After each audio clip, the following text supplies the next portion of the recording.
primer lugar, deciros que para mí personalmente preparar este tema ha sido difícil porque quería evitar que esto fuera un programa de cuarto milenio.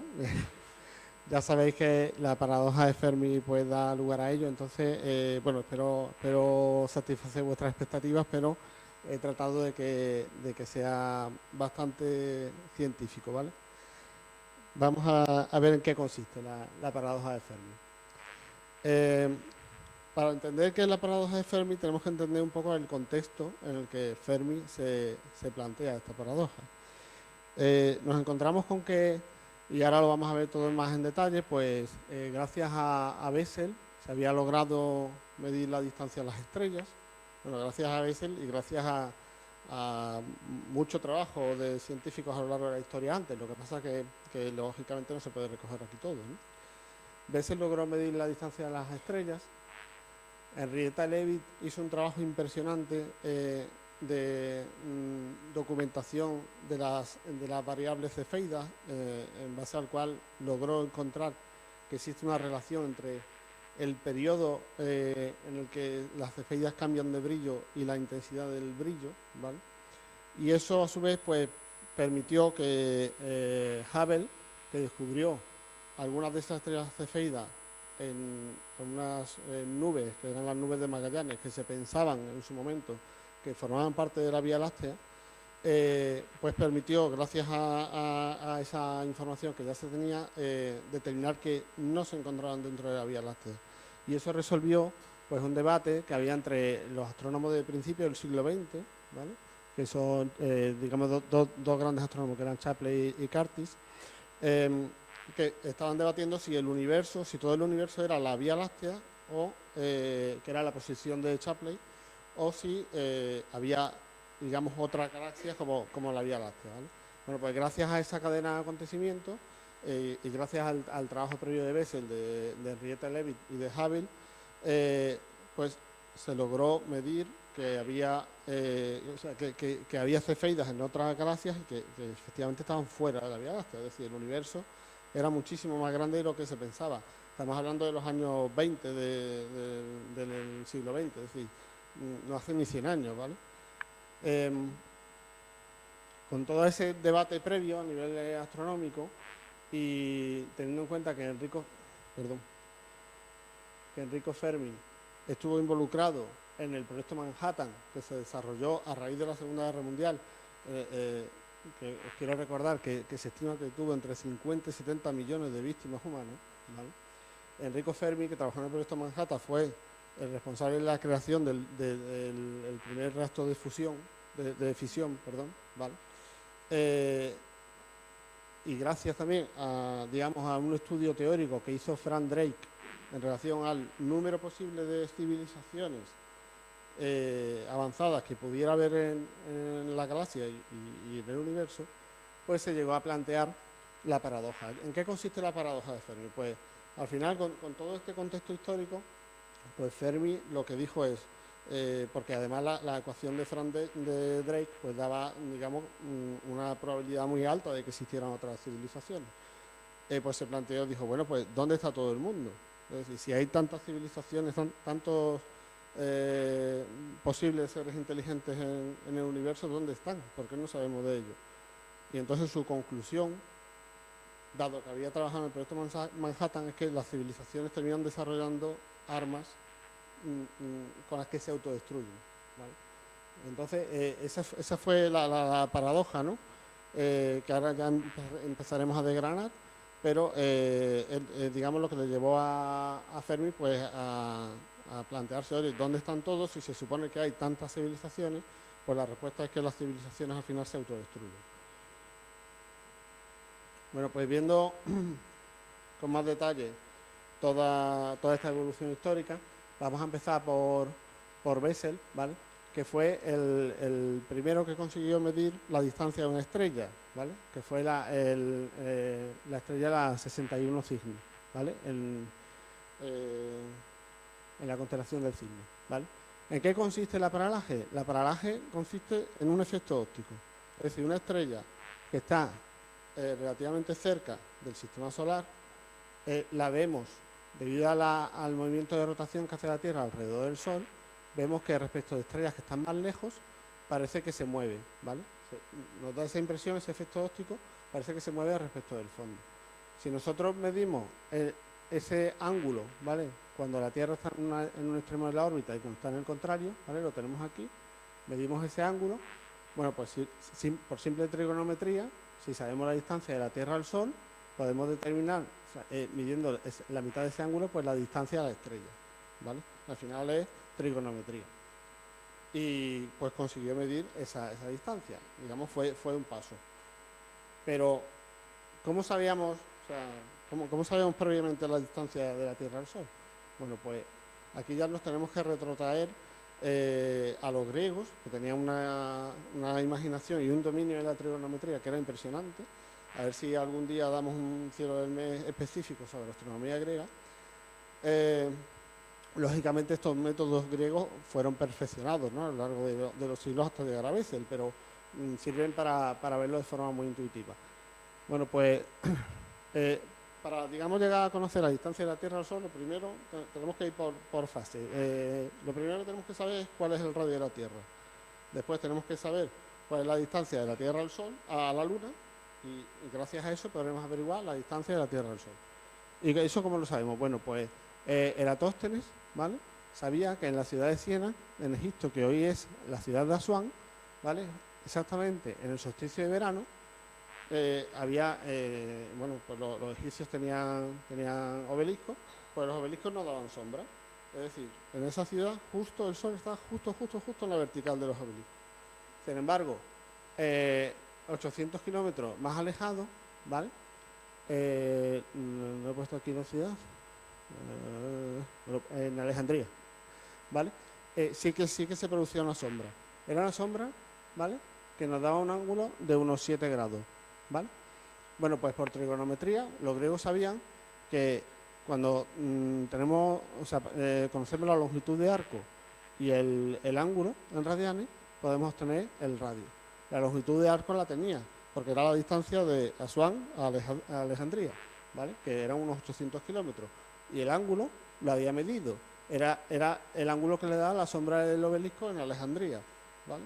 Es decir, gracias a ese método pudo calcular el radio de la Tierra, el radio terrestre. Conociendo el radio terrestre, ¿vale?, también por trigonometría se puede calcular por el método de Aristarco la distancia a la Luna y al Sol, ¿vale? Sabemos, gracias a los eclipses, ¿vale?, que la Luna aparentemente tiene el mismo tamaño angular que el Sol. Y además sabemos que la Luna está por delante del Sol, porque se producen los eclipses, ¿vale? Bueno, pues aquí tenemos la fórmula trigonométrica que nos da la relación, ¿vale?, entre el radio del Sol y la distancia Tierra-Sol, el radio de la Luna y la distancia Tierra-Luna, ¿vale? Y pues eso tiene que ser igual al seno del ángulo partido por la mitad, ¿vale? Pero aquí, para calcular esto, necesitamos algún dato más, ¿vale?, que es el radio de la Luna. ¿Cuánto mide la Luna? Y gracias también a los eclipses, pues estimaron, bueno, ellos supusieron que el Sol estaba mucho más alejado de la Tierra, aunque sabemos que la Tierra proyecta un cono de sombra, pues ellos supusieron que era un cilindro. Entonces lo que vieron es cuántas lunas, cuando se produjo un eclipse de luna, cuántas lunas cabían en ese cilindro, ¿vale? Y de esa forma pues le salió que el radio de la Luna pues era un poco menos de la mitad del radio terrestre, ¿vale? Bueno, pues gracias a eso calcularon el radio de la Luna y gracias a, digamos, luego a las fórmulas trigonométricas, pues calcularon la distancia de la Tierra a la Luna y luego la distancia de la Tierra al Sol. Si ya sabemos la distancia de Tierra a Luna y sabemos justo cuando empieza el cuarto creciente o el cuarto menguante, sabemos que en ese momento, ¿vale?, el radio Tierra-Luna o sea, el lado Tierra-Luna y Luna-Sol forman un ángulo de 90 grados. Si miramos la diferencia angular que hay entre el Sol y la Luna visto desde la Tierra, ¿vale?, podemos calcular por trigonometría la distancia de la Tierra al Sol. Bueno, pues todo eso lo hicieron los griegos, ¿vale? Todo eso nos dio, con la perfección a lo largo de los siglos, la distancia Tierra-Sol, y luego permitió a Bessel calcular por paralaje la distancia a otras estrellas. Henrietta Leavitt, ¿vale?, como os comentaba antes, pues descubrió la ecuación que nos da la relación entre la magnitud de las estrellas, de las cefeidas, ¿vale? Y su periodo. Es decir, las estrellas que tienen, las cefeidas que tienen un periodo más largo, tienen más brillo, más luminosidad. Mientras que las que tienen un periodo más corto, tienen menor luminosidad. Gracias a esto, y conociendo la paralaje de algunas estrellas cefeidas, pues se pudo determinar cuál era la magnitud real de las cefeidas y esa relación brillo-luminosidad. Y gracias a esto,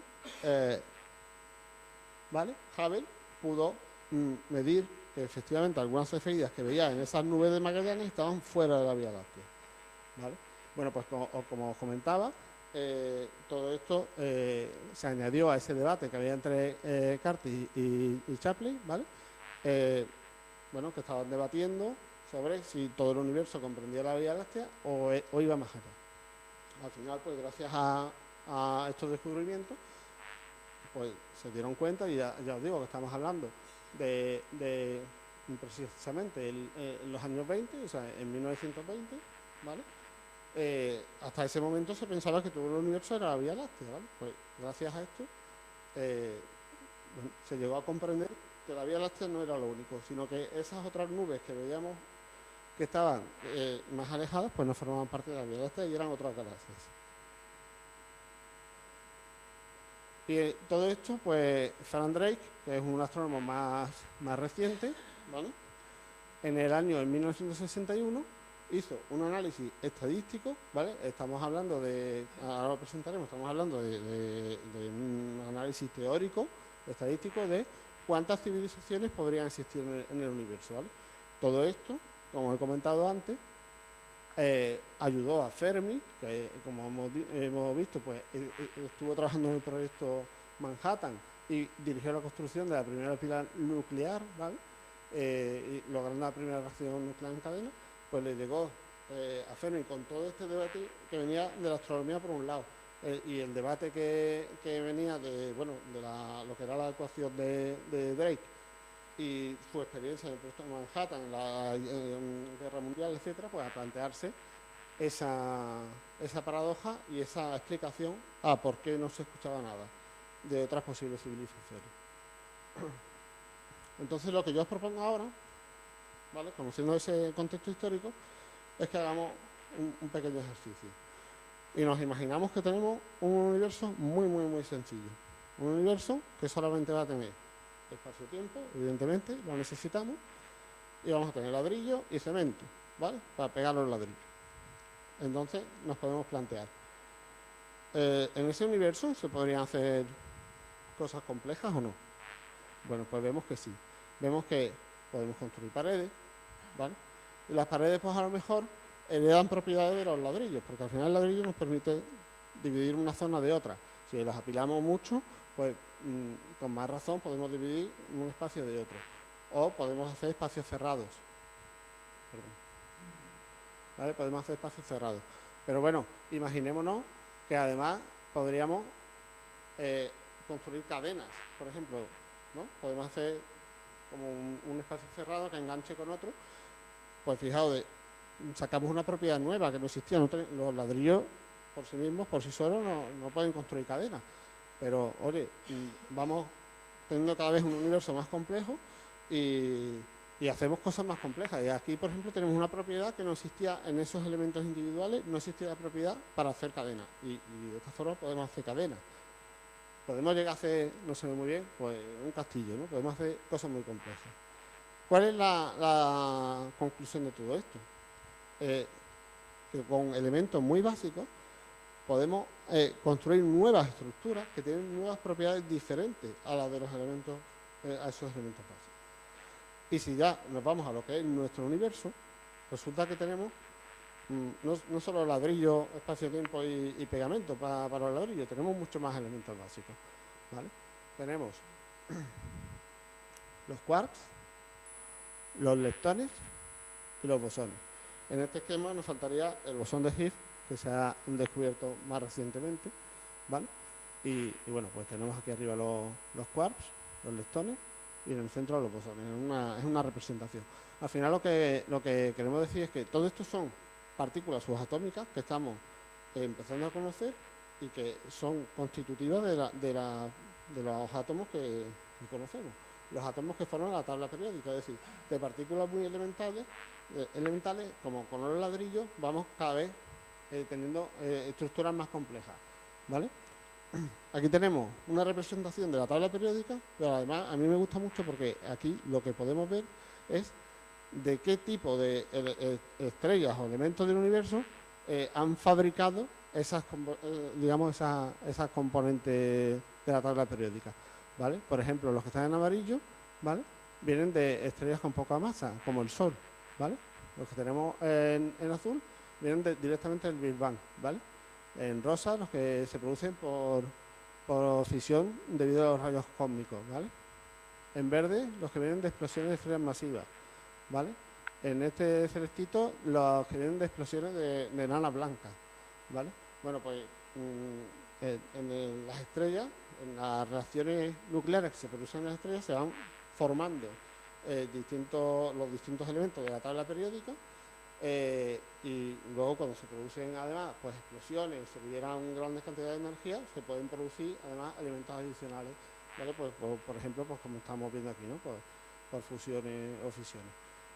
Estos además son los elementos estables. Luego tenemos elementos que son instables, que llamamos iones, y que terminan degradándose aquí en lo que sería la tabla periódica.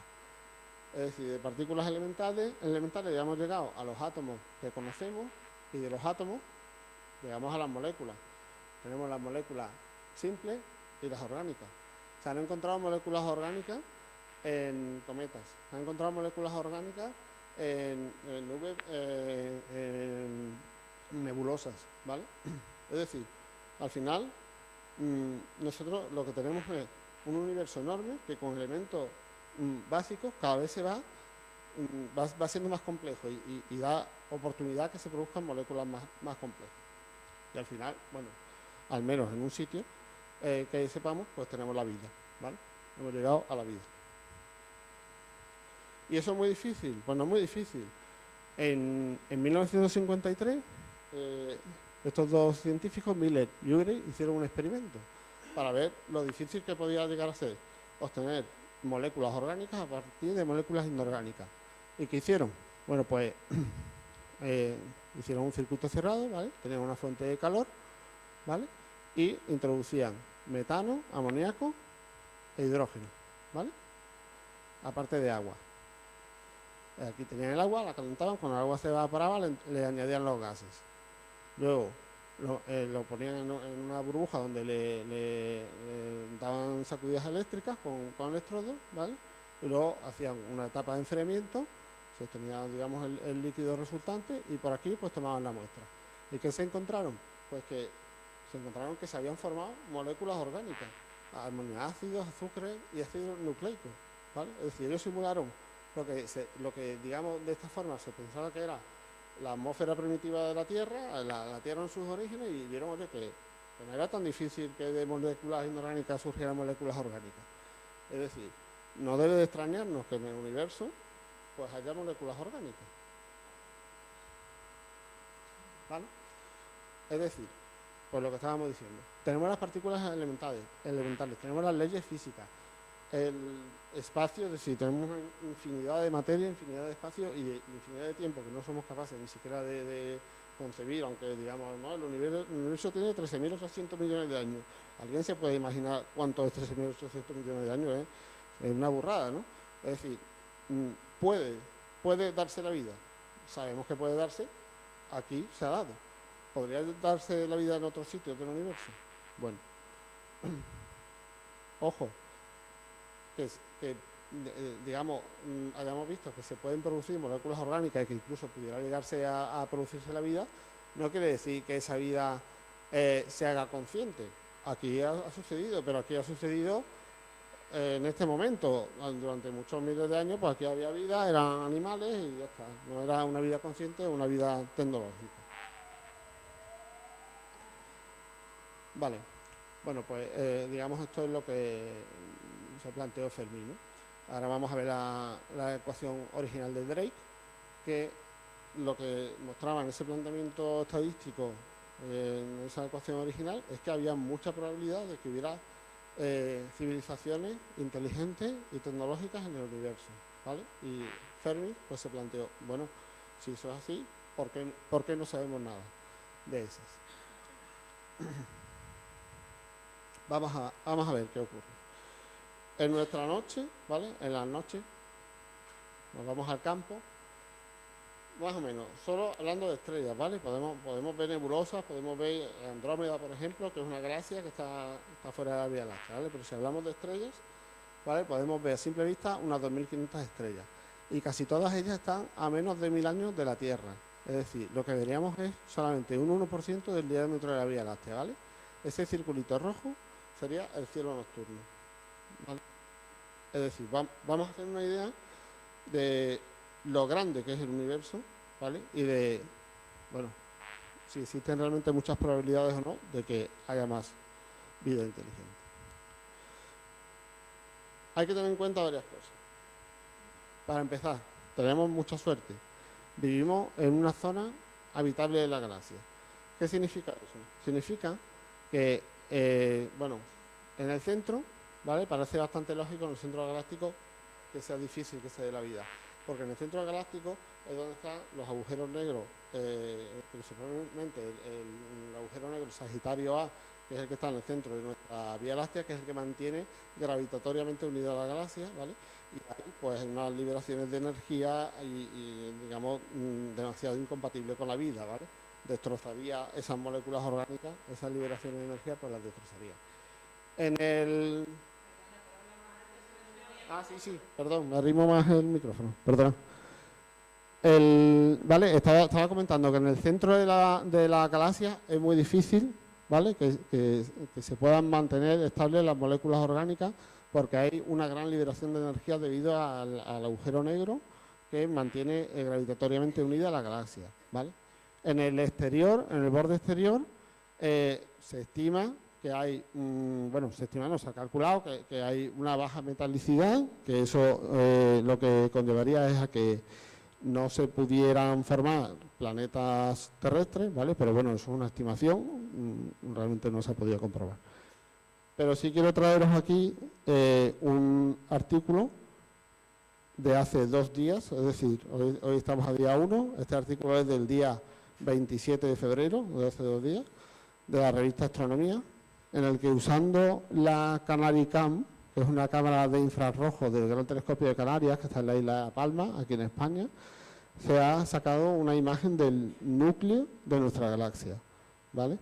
En el núcleo de nuestra galaxia hay un agujero negro que se llama Sagitario A, ¿vale? Y lo que se ha obtenido con esta cámara de infrarrojo son las estrellas que están en este momento orbitando alrededor del agujero negro y las líneas de campo magnético, ¿vale? La liberación de energía que hay ahí es impresionante. Estas estrellas están orbitando a una velocidad de 30 millones de kilómetros por hora, ¿vale? Es decir, en 5 horas llegarían al Sol, ¿vale? Imaginaros la cantidad de energía que hace falta para mover una estrella a esa velocidad. Es casi un 3% de la velocidad de la luz. Hoy viene en la revista Astronomía también otro artículo en el que, pues se habla que estas estrellas están a punto, ¿vale?, de pasar el punto más cercano al agujero negro. A punto no, estamos a 15.000 años luz del centro galáctico, es decir, pasó hace 15.000 años, pero ahora lo vemos, ¿vale? Están a punto de orbitar en el punto más cercano y eso pues va a permitir comprobar pues bastante variables sobre la teoría de la relatividad de Einstein, ¿vale? Bueno, pues lógicamente con estos flujos de campo magnético, con estas velocidades, es muy difícil que ahí pueda desarrollarse la vida. Es muy difícil que incluso pudieran existir moléculas orgánicas que no fueran destruidas por esa liberación de energía tan grande. Vale. Vamos a ir preparándonos para lo que sería la ecuación de Drake, ¿vale? ¿Cuántas estrellas hay en el universo? ¿Vale? Bueno, pues se estima que en el universo observable, y ahora vamos a ver lo que es el universo observable, ¿vale?, habría tantas galaxias como estrellas en nuestra galaxia, ¿vale? Si lo sumamos todo, llegamos a un número que estaría entre 10 elevado a la 22 y 10 elevado a la 24. Lo he puesto aquí, ¿vale? No sé si alguien se lo puede imaginar. es una barbaridad. Se estima que entre el 5 y el 20% de todas estas estrellas podrían ser estrellas del tipo solar, ¿vale? Similares al Sol en tamaño, temperatura y luminosidad. Si nos quedamos con ese cálculo más conservador, el 5%, ¿vale? Y el extremo más bajo del número de estrellas, el 10 elevado a la 22, nos da 500 trillones de estrellas similares al Sol en el universo observable. ¿Qué es el universo observable? El universo observable se obtiene de lo que conocemos como la constante de Hubble, que no es constante, porque también, si nos remitimos a los artículos más recientes de la revista Astronomía, se ha medido la constante de Hubble se está incrementando respecto del momento del Big Bang hasta la actualidad, ¿vale? Las galaxias que vemos más lejanas se alejan entre sí a una velocidad de unos 67 kilómetros por segundo, mientras que las más cercanas a una velocidad de unos 70 kilómetros por segundo. ¿Qué significa? La constante de Hubble, bueno, nos imaginamos que es constante, nos imaginamos que los objetos se alejan entre sí a una velocidad de 70 kilómetros por segundo, ¿vale? La galaxia, significa que cuanto más lejos estamos, más rápido se alejan. Llega un momento que la velocidad a la que se están alejando es más rápida que la velocidad de la luz. Bueno, no sabemos si eso es así o no, pero sale de las ecuaciones, ¿vale? De las ecuaciones que se están observando, ¿vale? Entonces, nosotros tendríamos, desde nuestro punto de vista, un radio del universo, que es el universo que se expande a una velocidad por debajo de la velocidad de la luz, que podríamos ver, es decir, la luz nos podría llegar, y a partir de ahí vemos lo que conocemos como la radiación de fondo de microondas, y a partir de ahí lo que nos dicen las ecuaciones es que hay un universo que se aleja de nosotros más rápido que la velocidad de la luz, y por lo tanto nunca podremos llegar a verlo. De hecho, si nos atenemos a las ecuaciones que nos da la constante de Hubble, el radio del universo desde el Big Bang, ¿vale?, es de 46.500 millones de años luz. Mientras que el que nosotros vemos, ¿vale?, y que nos dice la edad del universo, es de 13.800 millones de años luz, ¿vale? Es decir, nuestro universo tiene 13.800 millones de años luz, pero se expande como si fuera un globo, y su tamaño sería de 46.500 millones de años luz. Lo que pasa es que no lo podemos ver, porque no nos llega la luz. Vale. En todos esos 500 trillones de estrellas que son como el Sol, ¿podría haber planetas como la Tierra? Pues sí. ¿Qué sería un planeta similar a la Tierra? Pues uno que tuviera las mismas condiciones de temperatura, ¿vale?, y que pudiera tener agua líquida, ¿vale? A eso lo llamamos que el planeta esté en la zona habitable de la estrella. Es decir, hemos hablado de la zona habitable de la galaxia, pues ahora vamos a hablar de la zona habitable de la estrella, ¿vale? Bueno, pues según un estudio más o menos reciente, bueno, ya tiene unos años, ¿no?, de 2013, de la Academia de Ciencias de Estados Unidos, un 22% de las estrellas similares al Sol podrían tener planetas similares a la Tierra. Eso nos darían unos 100 millones de billones de planetas parecidos a la Tierra, ¿vale? Es decir, por ahora todo apunta a lo que se planteó Fermi, es decir, aquí debería haber mucha gente. ¿Dónde está todo el mundo? ¿Qué es la zona habitable de la estrella? Pues, como hemos visto, es una región alrededor de la estrella en la que el flujo de radiación, ¿vale?, permita la presencia de agua en estado líquido.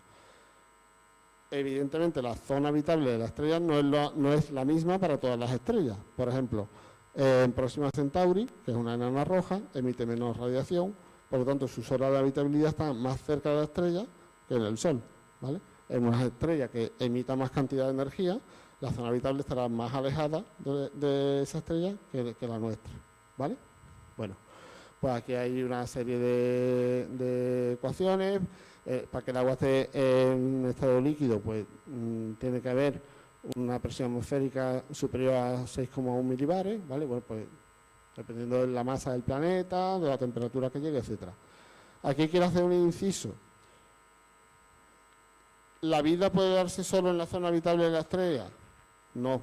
Y cada vez tenemos más datos de que eso no es así. Por ejemplo, no están en la zona habitable del Sol. La zona habitable del Sol empieza un poco después de Venus y termina un poco antes de Marte, ¿vale? Nos coge a nosotros justo en el centro.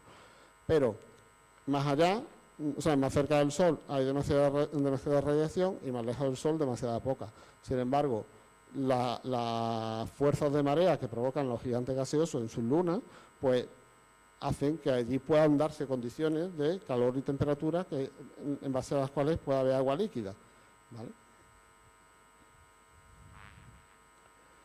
Vale, bueno, pues teniendo todo esto en cuenta, pues Drake hizo un estudio estadístico y dijo, venga, pues voy a poner en una ecuación, pues cuántas civilizaciones podría haber, ¿vale? Fue fundador del Instituto SETI, ¿vale? Y la concibió en 1961, ¿vale? Y identifica en la ecuación, ahora vemos lo que estos términos que son exactamente, pues los factores específicos que pensaba o que piensan los científicos que pueden tener un papel importante en el desarrollo de las civilizaciones, ¿vale? Y es importante, no tenemos datos suficientes para resolver esta ecuación, ni siquiera hoy en día. Pero evidentemente, cuanto más conocimiento se tiene sobre el universo, pues se van tocando los números y van saliendo unos resultados u otros, ¿vale? ¿Qué significa cada término? Bueno, pues N sería el número de civilizaciones que podrían comunicarse en nuestra galaxia, la Vía Láctea, ¿vale? R sería el ritmo anual de formación de estrellas adecuadas, es decir, estrellas similares al Sol, ¿vale? F sub P sería la fracción de esas estrellas que tienen planetas en su órbita. N sub C, me parece, es el número de esos planetas que están dentro de la zona habitable de esa estrella, ¿vale? Luego, habría que ver qué porcentaje de esos planetas han desarrollado la vida. Luego, una vez que tenemos que la vida está desarrollado, pues tendremos que tener que además esa vida llegue a ser inteligente. En la Tierra hemos pasado muchos miles de millones de años sin vida inteligente, ¿no? Y luego además, aparte de que la vida sea inteligente, luego tiene que desarrollarse la tecnología, en lo que es, digamos, la existencia de nuestra especie, el desarrollo tecnológico que nos permite comunicarnos hacia el exterior, muy reciente también, ¿vale? Y luego, pues también han considerado, tener en cuenta que todo esto viene de la idea que tenían, que podemos llegar a autodestruirnos, ¿no? El tiempo en el que esa civilización inteligente puede sobrevivir, ¿vale? Es decir, si no hay una guerra nuclear y nos destruimos, pues se acabó, ¿no? Pues eso lo tuvieron en cuenta. Bueno, pues Frank Drake pues le puso números, ¿vale? Y a él le salió que al año podríamos detectar 10 posibles civilizaciones extraterrestres en la Vía Láctea y 10.000 millones en el universo observable. Claro, con estas cifras dijo Fermi, oye, pues ¿dónde están todos? Oye, pues la explicación tiene que ser que se han aniquilado unos a otros, o sea, a sí mismos. Si ponemos unos planteamientos más actualizados, ¿vale? Según la NASA, estaremos hablando de que se crean aproximadamente 7 estrellas al año, ¿vale? De las cuales el 20% más o menos son del tipo solar, ¿vale? Es decir, al año estaremos hablando de 1,3, 1,4 estrellas nuevas en la Vía Láctea tipo solar, ¿vale? De esas estrellas nuevas, según el Observatorio Europeo Austral, un 33% tendrían planetas, ¿vale? ¿Cuántos planetas habría en la zona habitable? ¿Vale? Pues un 13% de ese 33%, ¿vale? Y además ponen la condición de que tengan que haber pasado al menos 1.000 millones de años, pues para que se hayan enfriado, pues igual que pasó en la Tierra, ¿no? Pues al principio hay un bombardeo de meteoritos, tal, no sé qué. Bueno, pues para que se haya formado el planeta y se haya podido enfriar y se hayan dado condiciones de estabilidad, ¿vale? ¿Qué porcentaje de esos planetas podría haber desarrollado vida inteligente? Bueno, pues extrapolan, sacan el porcentaje en función al tiempo de vida inteligente en la Tierra, ¿vale? Es decir, solo tenemos un ejemplo, que es el nuestro, pues lo sacan, ¿vale? En relación con el tiempo desde que existe la vida. Estamos hablando de 200.000 años frente a 3.700 millones de años, ¿vale? Luego, el porcentaje de esos planetas donde la vida inteligente ha desarrollado una tecnología. Igualmente se extrapola el porcentaje de tiempo en que la humanidad hemos desarrollado tecnología respecto de esos 200.000 años en los que existe la humanidad, ¿vale? Y luego, pues, esto ya entra un poco en lo que es la especulación, ¿no? Esa que pensaban, oye, ¿cuándo nos vamos a aniquilar nosotros mismos? Bueno, pues, Schermer dijo que en 420 años en promedio, Olduvai que unos 100 años en promedio. Evidentemente, Olduvai ya ha perdido la apuesta, puesto que ya llevamos más de 100 años al menos con las radiocomunicaciones. Vale. Bueno, pues si metemos esas cifras actualizadas en la ecuación de Drake, ¿vale? Tenemos que frente a esos datos originales de 10 posibles civilizaciones detectadas al año, pues ya nos vamos bueno, algo nimio, ¿vale? Pues si tenemos los datos con la estimación de Schermer y si metemos la estimación del Dubai, pues también, ¿vale?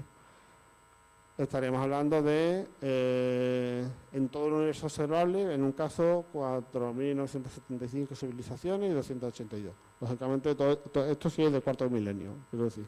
Aquí, pues no, evidentemente no sabemos. Pero lo que sí está claro que cuando ponemos datos extrapolados de la realidad, de las observaciones, pues nos sabe que es bastante difícil, ¿vale? He querido poner aquí esta transparencia de la escala de Kardashev, es una curiosidad, ¿vale? Kardashev dijo que las civilizaciones las podría clasificar en 3 tipos, ¿vale? En el tipo 1, tipo 2 y tipo 3. El tipo 1 tendría la capacidad de utilizar toda la energía de su planeta, ¿vale? Y según la Agencia Internacional de la Energía, ¿vale? El estudio reciente también, la humanidad tiene un nivel de 0,72. Bueno, yo no creo que sea tanto realmente, pero bueno. Civilización tipo 2 podría aprovechar toda la energía de su estrella. Lo habréis escuchado alguna vez en algún artículo así de pseudo divulgación científica en los periódicos, pues de lo que sería una esfera de Dyson, ¿vale? Y civilización tipo 3 podría aprovechar toda la energía de la galaxia. Bueno, aquí realmente hay un problema. Bueno, este es el resumen, ¿vale? De la explicación que le dio Fermi, ¿vale? Pero puede haber otras explicaciones. Por ejemplo, ¿por qué no detectamos otras posibles civilizaciones? Puede ser que no se hayan aniquilado a sí mismas, sino que hay otras explicaciones, ¿vale? Existe una teoría que sería la del gran filtro, es decir, que hay un momento desde la previda hasta la inteligencia, ¿vale? Donde hay un muro en el que la vida se choca. ¿Qué podría ser ese muro? Pues algo bastante probable, por ejemplo, la caída de un meteorito, catástrofe recurrente. Sabemos que en la Tierra, cada X millones de años, pues cae un meteorito de lo gordo y la vida tiene casi que volver a empezar, ¿no? Bueno, pues podría ser que entre esos eventos catastróficos no diera lugar a que se desarrolle de nuevo una vida o una vida inteligente, ¿vale? O podría ser simplemente la aparición de la vida. Bueno, pues todo esto es especulación, ¿no? Hay unas teorías más sui generis, pero bueno, la he querido poner porque algún científico reconocido, como por ejemplo Carl Sagan, es partidario de esta teoría, que es que sería, bueno, hay una que dice que sí, que han venido los extraterrestres, pero antes que estuviéramos nosotros, bueno, eso cuarto milenio. Carl Sagan piensa que puede haber civilizaciones realmente depredadoras ahí fuera, ¿vale? Y que sería bastante inteligente no emitir señales al espacio hasta que no sepamos lo que hay. Bueno, por eso lo he recogido, porque es algo que piensan algunos científicos. Y hay otros pues que dicen que sí, que hay actividad, que hay ruido ahí fuera, pero que nosotros pues no tenemos todavía la tecnología para detectarlo. Bueno, esta quizás sea la transparencia más de cuarto milenio que tengo, ¿eh? A partir de aquí no os esperáis nada más de esto. ¿Cuál es la teoría más nueva, ¿vale? Y aceptada, que está planteada por Jacob Hub Misra y Seth Baum, si lo he dicho bien, ¿vale? Pues sugiere que la explicación es que, digamos, es un error en suponer que una civilización puede colonizar el universo, o al menos el universo que nos rodea, a un ritmo exponencial. Es decir, habría un agotamiento de los recursos, ¿vale? Y eso pondría un límite a cualquier civilización que quisiera expandirse, ¿vale? Más allá de su planeta donde se hubiese desarrollado. ¿vale? Lo que plantea esta teoría es que puede que haya, puede que sí, puede que no, que haya muchas civilizaciones, pero que nunca van a llegar a entrar en contacto entre ellas. Y eso, pues, bueno, puede ser bastante cierto. Eso es la Tierra. Eso es la Tierra, vista desde Neptuno. Todas las personas que han existido, todas las personas que conocéis, menos 12 astronautas que estuvieron en la Luna, que ni siquiera se ve, que está ahí dentro de ese puntito, pues todos estamos en ese puntito. Y eso es visto desde nuestro propio sistema solar, desde Neptuno. Ahí alrededor no hay nada, ¿vale? Es decir, pensar que nosotros mismos ya estamos en un punto en el que nuestro planeta se nos está quedando pequeño. O sea, puedes coger un avión y en 24 horas le da la vuelta al planeta. Estamos ya teniendo un impacto sobre el medio ambiente, sobre el clima. Bueno, pues el agotamiento de los recursos puede ser realmente una limitación a la expansión de las civilizaciones, ¿no? Pero el universo. Aquí os pongo, bueno, si esta es la Tierra, ¿pensáis que sería fácil encontrar una sonda espacial? Lo digo porque ahora después vamos a hablar de las sondas espaciales, que se han enviado algunas para ver si las encuentran los extraterrestres, ¿no? Pues fijaos, si eso es la Tierra, ¿quién va a encontrar una navecita espacial por ahí? Y es que tenemos un problema, que es que la distancia entre las estrellas es enorme. ¿Cómo podríamos comunicarnos? Que es lo mismo que preguntarse cómo podrían comunicarse otras civilizaciones con nosotros. ¿Mediante sondas espaciales? Bueno, lo acabamos de ver. Si no se ve un planeta como la Tierra, ¿se va a ver una sonda espacial? Empleando ondas electromagnéticas, que es digamos lo que hacemos. Bueno, tendríamos un problema, que habría que saber a dónde apuntar, y ahora lo vamos a ver. Eso no quiere decir que no lo intentemos. Antes Manuel pues, nos ha contado que se envió una canción apuntando hacia Polaris. Yo traigo aquí otros ejemplos, ¿vale? La sonda Voyager es la nave que más lejos ha llegado en el espacio. Despegó en el 77, ¿vale? Y todavía está operativa, todavía se está alejando del Sol, ¿vale? Tardó solamente 37 años a alcanzar la heliopausa, ¿vale?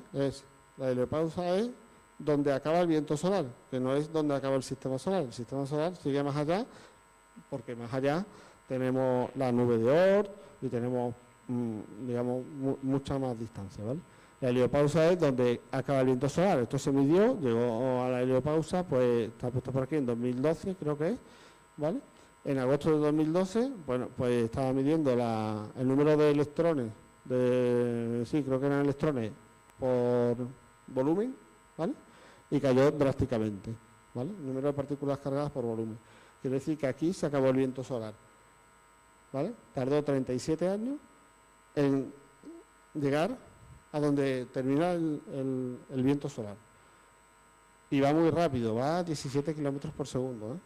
Va realmente rápido. Aún así, a esa velocidad, tardaría 70.000 años en llegar a Próxima Centauri. Es decir, tenemos mucha distancia. Os cuento esto porque este mismo problema lo tendría cualquier otra civilización, ¿vale? La Voyager lleva un disco, bueno, esto era tecnología punta, ¿no? En aquella época. Lleva un vinilo, bueno, pues, con una serie de grabados, ¿vale? Explicando un poco, pues, dónde estamos nosotros. Aquí, por ejemplo, está referenciado el Sol, lo que sería el sistema solar, y está referenciado, digamos, estas líneas apuntan, los radios apuntan hacia los púlsares más cercanos al sistema solar. Y esa frecuencia de los púlsares, pues, está codificada aquí en los radios, ¿vale? Lo que se pensó es que una civilización inteligente que encontrase este disco conocería de la existencia de los púlsares y entonces, ubicando en el espacio esos púlsares, sabría llegar al sistema solar, ¿vale? Y el resto un poco es para ayudarles a construir un tocadiscos, ¿vale? Aquí se incluyen los dos estados del átomo de hidrógeno, pero el resto de figuras es para indicarles cómo se hace un tocadiscos y qué es lo que tendrían que ver. Bueno, esta es la explicación. Pero las ondas espaciales no solamente transmiten esa información, sino que también transmiten nuestras deficiencias, como especie. Y os voy a contar, como especie, no, perdón, como sociedad, ¿vale?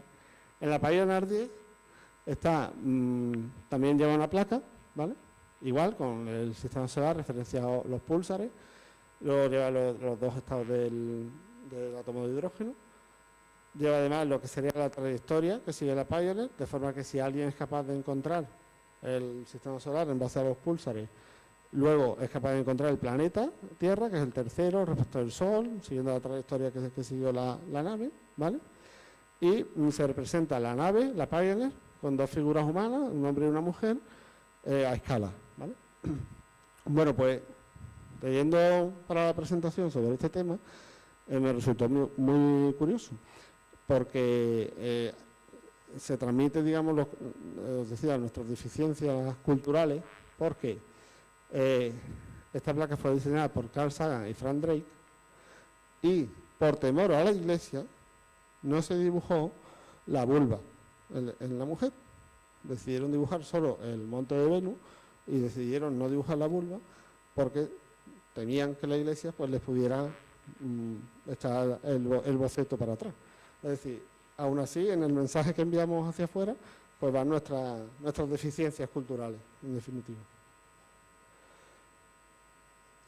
Os voy a hablar de próxima vez, porque estamos viendo el problema de las distancias. Próxima vez la estrella más cercana, ¿vale? Está a 4,2 años luz de la Tierra y se ha encontrado un planeta que está dentro de la zona habitable, ¿vale? Es decir, hemos encontrado en la estrella más cercana a la Tierra un planeta que estaría en la zona habitable. ¡Qué suerte!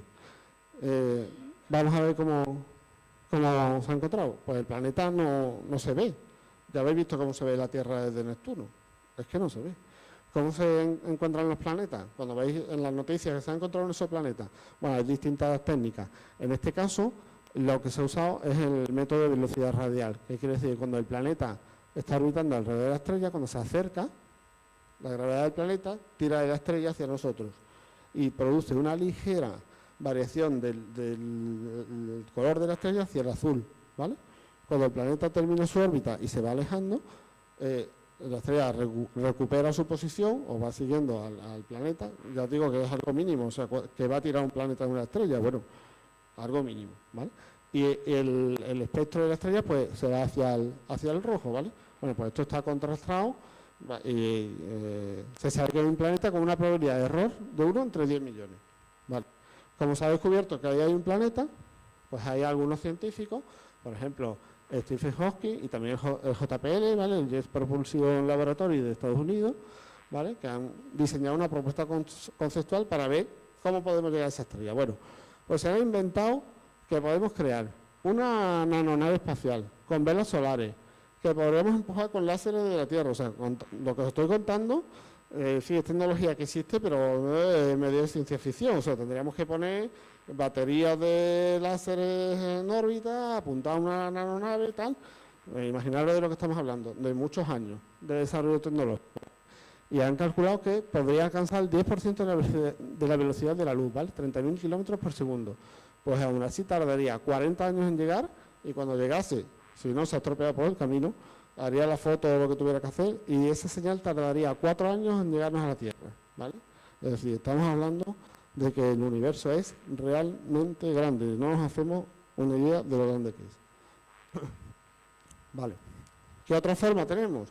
Tenemos nosotros o tendría otra civilización, ¿vale? De comunicarse, pues con ondas electromagnéticas. ¿Sabéis cuál fue la primera señal electromagnética que se emitió con la potencia suficiente para alcanzar el espacio exterior? Pues la retransmisión de los Juegos Olímpicos de Berlín con la voz de Adolf Hitler, ¿vale? O sea que vaya tela el embajador que tenemos.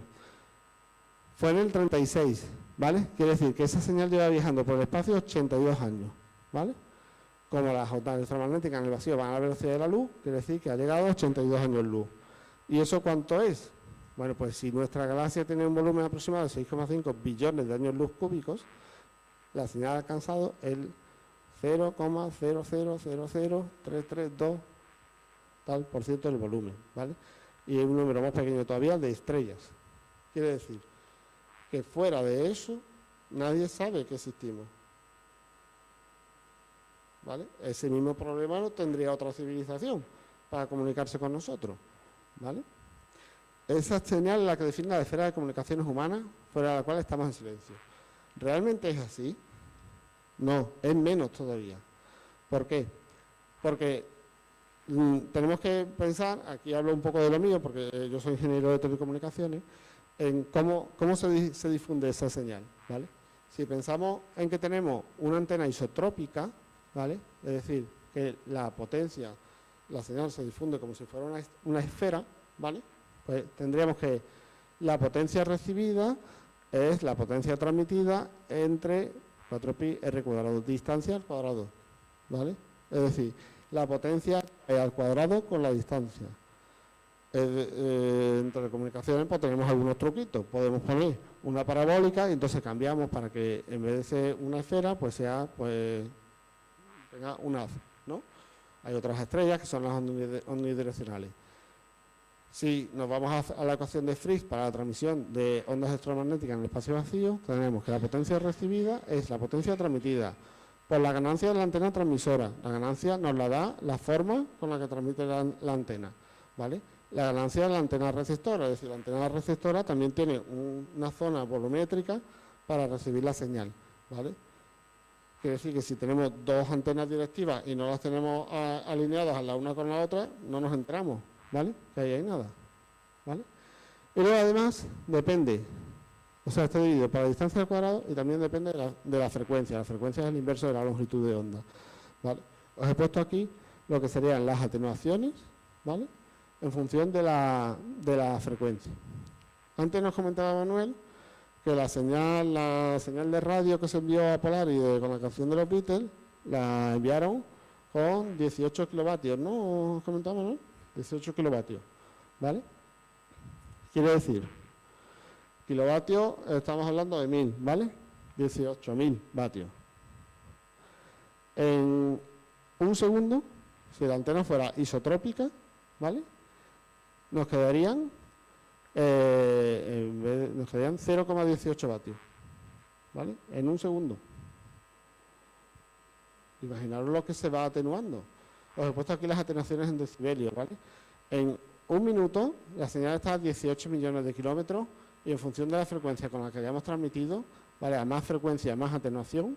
Bueno, pues imaginaros, esa señal de Adolf Hitler que está a 82 años luz, pues que está, no sé a qué frecuencia se emitió, pero vamos, es que está en un nivel que es que se confunde con el ruido de fondo. Es decir, realmente nadie podría saber que estamos ahí. Es decir, nuestra esfera de comunicaciones realmente no es de 82 años, es mucho menos años luz, ¿vale? Por eso, las naves espaciales no llevan antenas isotrópicas, lo que llevan son antenas direccionales, y por eso tenemos sistemas para apuntar a esas antenas, ¿vale? Esto sería el diagrama de radiación vertical y horizontal de una antena direccional, ¿vale? Pues al final lo que tenemos que hacer es apuntar el lóbulo en el que tiene más ganancia de la antena transmisora con el lóbulo que tiene más ganancia de la antena receptora.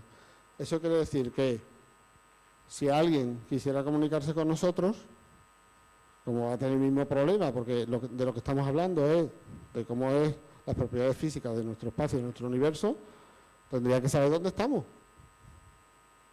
Y somos un puntito muy pequeñito visto desde Neptuno. Pues tenemos un problema. Bueno, habréis escuchado alguna vez la señal WOW, ¿no? ¿Qué fue la señal WOW? Bueno, pues en el SETI teníamos un radiotelescopio, el Big Ear, la gran oreja, ¿no? Que en el 15 de agosto del 77 recibió una señal de origen desconocido.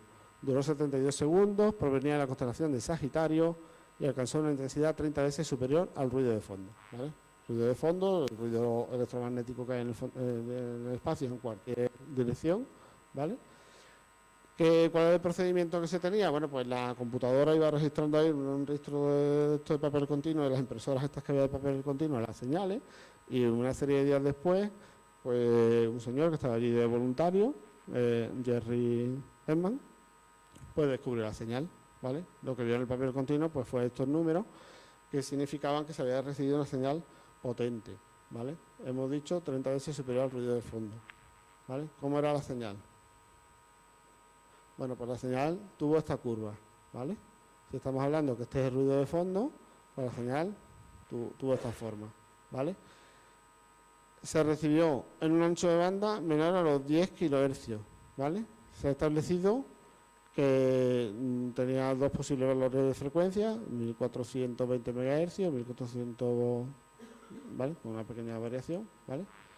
Que en cualquier caso están próximas a frecuencia de transición hiperfina del hidrógeno. Tengamos en cuenta que el elemento más abundante de nuestro universo es el hidrógeno, por lo cual lo que quiero decir es que si alguien quisiera emitir en alguna frecuencia para llegar muy lejos, esa sería la frecuencia óptima, ¿vale?